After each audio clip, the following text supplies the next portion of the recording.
Alright, so let me just go over what I've experienced so far. Mostly good, some negative. So let's start with the negative. Did a test shot, and this is supposed to be a ramrod that I 3D printed. And as soon as I did one test shot, the whole ram part popped right off. So this is pretty much unusable. But the rest of the pieces are fine, except for one other piece. I had it somewhere around here, but I think it was like the however the hell you pronounce it.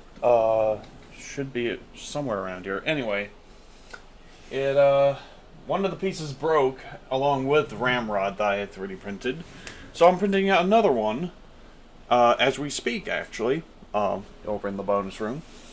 But the rest of the pieces are pretty much intact or untouched.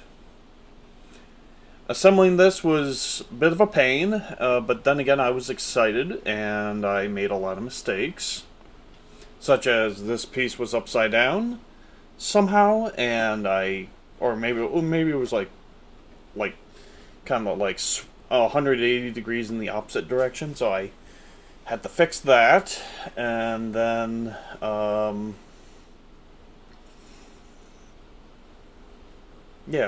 so this piece was, I think, was upside down.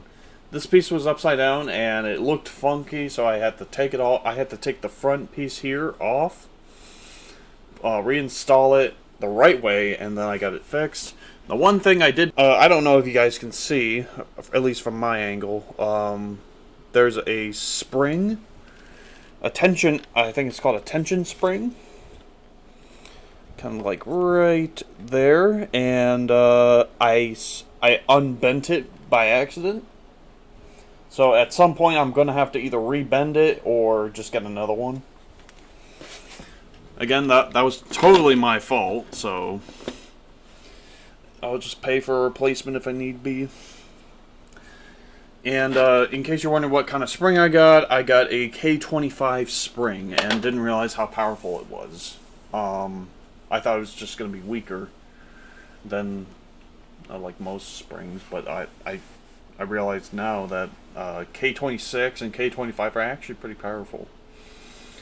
I didn't know what I was thinking at the time when I bought this, but as far as things go, I had to take this off. This is the rail along with the back sight, or the rear iron sight.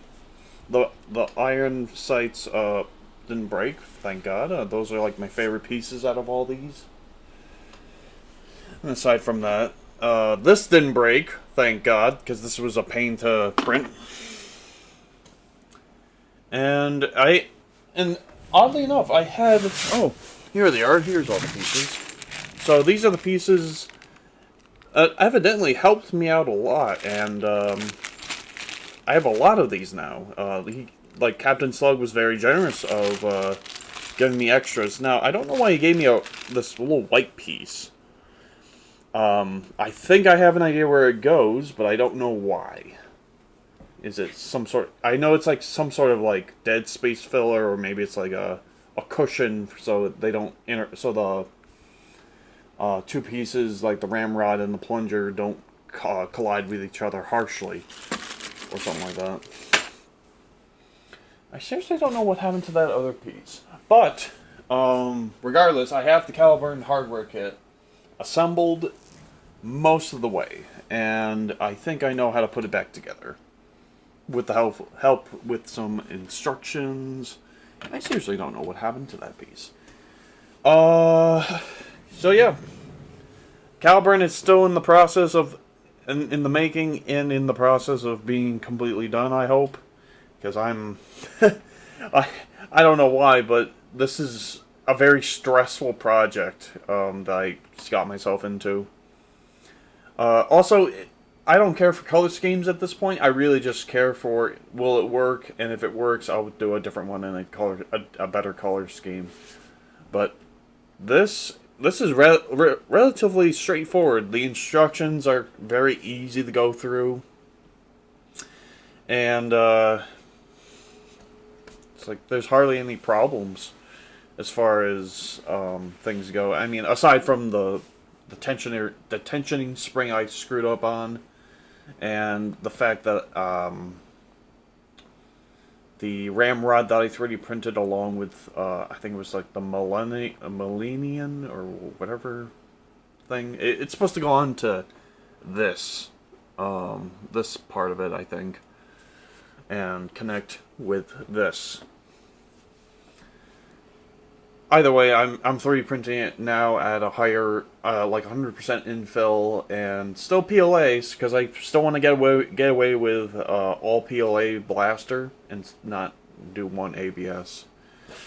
For some reason, ABS does not work with my 3D printer I have in the bonus room, so I'm just gonna make do with what I can do.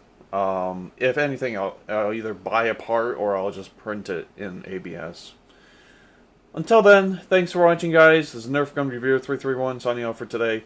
There'll be more of these videos coming up shortly as soon as I get that last piece printed. So, thanks for watching.